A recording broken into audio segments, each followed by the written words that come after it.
guys, it's Rachelle here. If you're new to my channel, welcome. I'm so excited for this video because in this video, I'm going to be doing a reading vlog. And the book I'm going to be reading in this vlog is Daisy Jones and the Six by Taylor Jenkins Reid. This is a historical fiction novel and I've just really been into reading historical fictions lately, especially historical fictions and just books in general by Taylor Jenkins Reid. She's honestly one of my favorite authors. I've read The Seven Husbands of Evelyn Hugo, Carrie Soto is Back, and Malibu Rising, and I love them all. I think I actually gave them all 5 stars because they were just that good, and I rarely give 5 stars, so that means something. So I definitely think I'm gonna enjoy Daisy Jones and the Six as well. I honestly think this will be a 5-star read for me. I've actually waited so long to read this book because I knew the TV show was coming out, but there was no release date yet, so I decided to hold off from picking up this book until I knew when the release date of the TV show was, and it was finally announced that the TV show was gonna come out on March 3rd, 2023. So as I'm filming this video, it is very soon.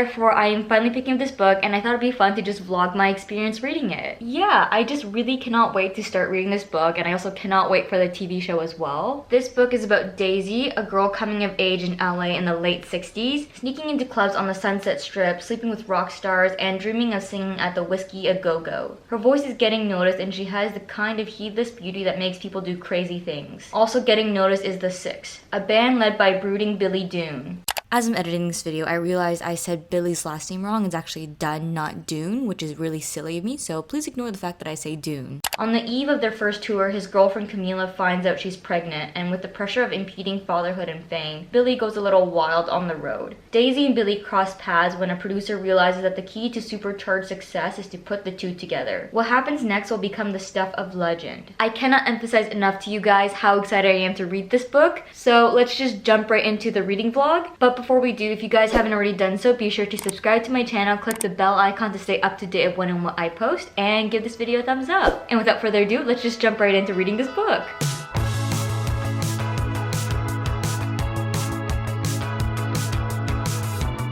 Is it the voices in your head, keeping you in bed, run me off the road again, you're leaving me for dead, with every word you keep unsaid, I throw my cards on the table, I mean, what did you expect? I said I was able, but it's no easy.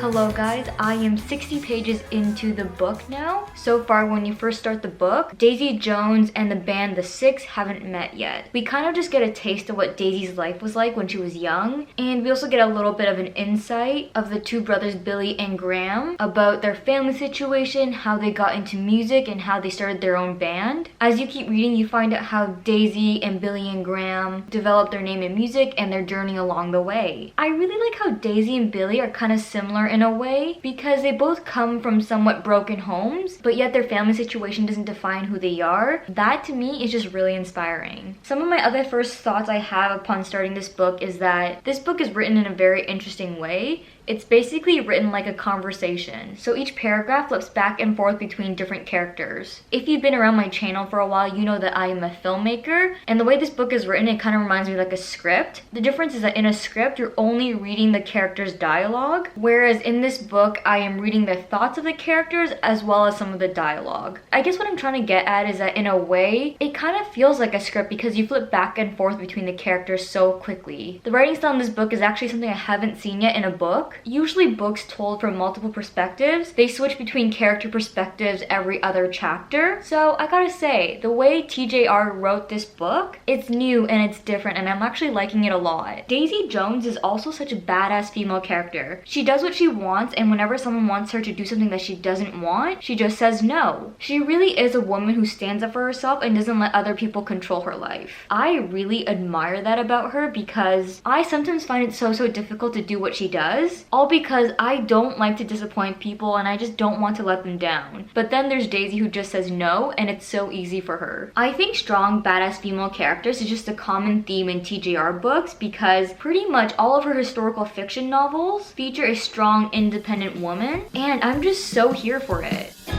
I don't know, dear, just how far we'll go, but I hope here is where I lay low, trade those late nights for early sunrise.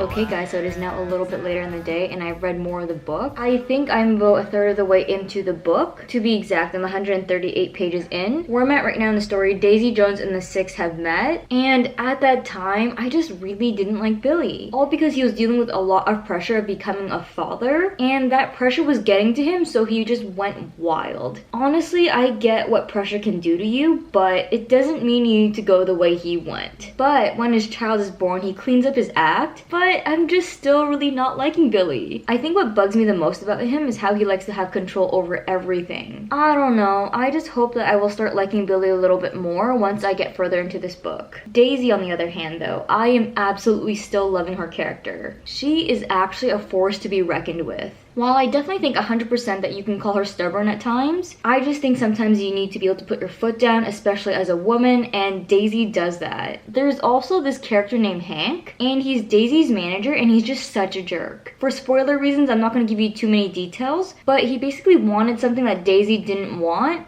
and when Daisy said no, he just put her in a bad situation, which was just so low of him. Honestly, it really sucks how awful some people can be sometimes. I know I'm talking a lot about characters right now, and that's because this book is actually very character driven. So far, I would say this book is 90% character driven and 10% plot driven. Yeah, so that's just why I'm talking about characters a lot. But I will address the plot a little bit, and in terms of the plot, Daisy finally performs on stage with the Six, and I am really liking their dynamic as musicians, especially Billy and Daisy together. Their dynamic is magnetic on stage, but behind the scenes, not so much. At the same time though, there's a band member in the Six, I'm not gonna say who, but they start to have some tea with Billy, and it's really some piping hot dramatic tea. I am just really excited to keep reading this story and see where it goes. Hello guys, it is a new day and I am about 208 pages into this book. I've got to say, Billy is actually starting to grow on me. I still think he's very much an alpha male, but as I'm reading this book, we kind of get to see a new side of him, which is so much better than who he was before. I mean, for one thing, he's really starting to value Daisy and her talent. On page 177, he's like, sometimes you get to more complex places artistically when you have more people contributing. That's not always true.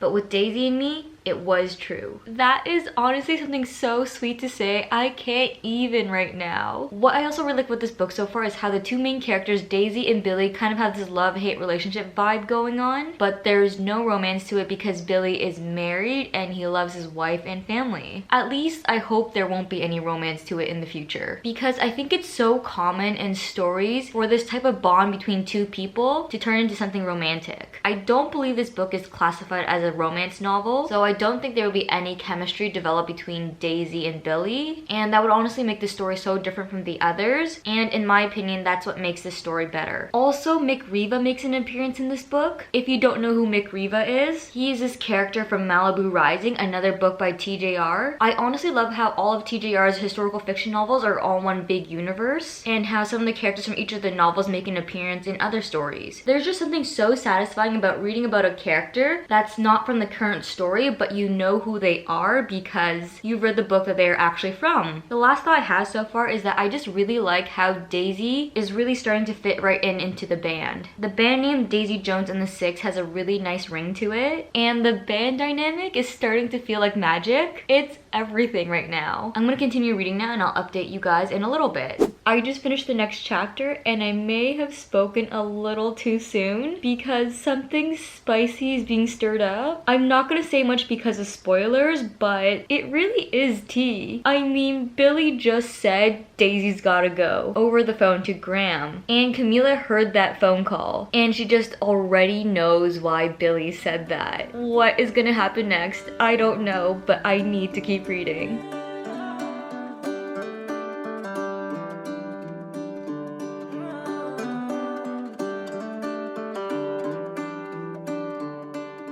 Okay guys, so I'm currently on page 307 of this book and so much has happened since I last spoke to you guys. At one point there was so much tension between Billy and Daisy, but somehow it didn't even tear the band apart. If anything, it just made them more popular as a band. I just find that so fascinating because you would think that if the two leads of a band are fighting and having issues, everything would go south from there. But no, not with this band. Daisy also meets this guy named Nicky, and they actually end up getting married. And this whole time that they are married, Daisy kind of goes wild. Like, you know how Billy went wild earlier in the book?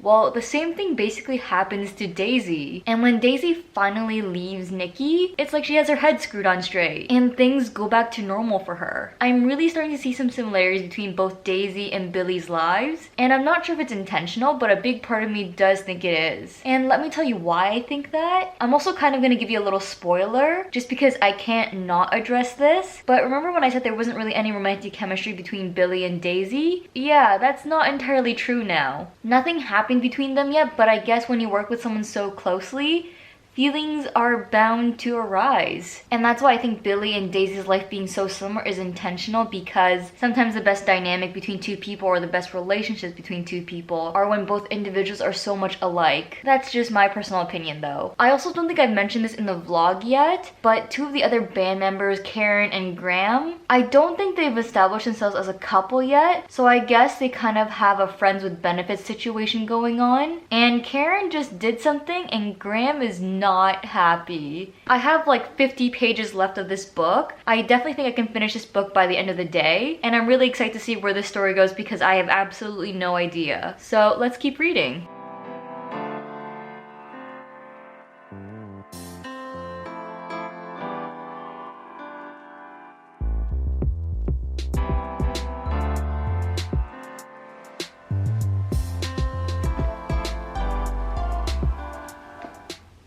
I finished the book. Okay guys, it is that time in the video where I give you my final thoughts on this book. Finishing the story, I think it's kind of sad how the band ended, but I think each of the band members had a better and more fulfilled life post breakup of the band. But anyway, this book is written very differently from all the other books I've read. I absolutely love how when an event happens, you would immediately get the thoughts and the opinions of all the members involved in that event. It was just really nice to read all the different perspectives throughout the entire story. Something I really like about this story is how almost every member in the band had some sort of conflict going on in their lives. While there were so many personal stories and journeys to follow and remember, I definitely feel like it kept the story interesting. Also, I'm a huge fan of character development in stories, and this book is basically all character development. And just a small fraction of it is plot driven. So if you're someone who's more into plot heavy stories, I'm not sure if this book is for you, but I definitely recommend you give it a try anyways. The last thing I will say is that I thought I would be giving this book a 5-star rating, but I ended up giving it a 4.5 stars. It was a great read and I really enjoyed it, but I just didn't love it as much as TJR's other historical fiction novels. I think that's because this book is so heavy in music,